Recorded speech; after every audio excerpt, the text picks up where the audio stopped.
وضو کے بعد شرمگاہ کی طرف چھینٹے مارنا۔ سوال: کیا وضو کرنے کے بعد شرمگاہ کی طرف چھینٹے مارنا شرعی طور پر جائز اور درست ہے؟ جواب: وضو کرنے کے بعد شرمگاہ کی طرف چھینٹے مارنا جائز اور درست ہے۔ اس کے ذریعے سے شیطانی وسوسے دور ہو جاتے ہیں۔ ایک صحیح حدیث میں ہے، رسول اللہ صلی اللہ علیہ وسلم جب پیشاب کرتے تو وضو کرتے اور شرمگاہ پر چھینٹے مارتے۔ ابو داود۔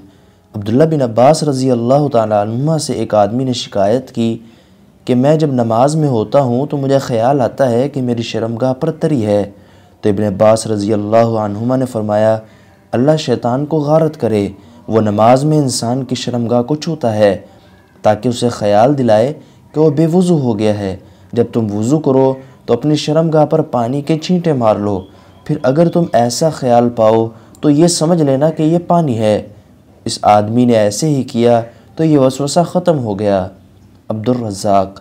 لہذا وضو کے بعد اگر کوئی آدمی ایسا عمل کرے تو جائز ہے۔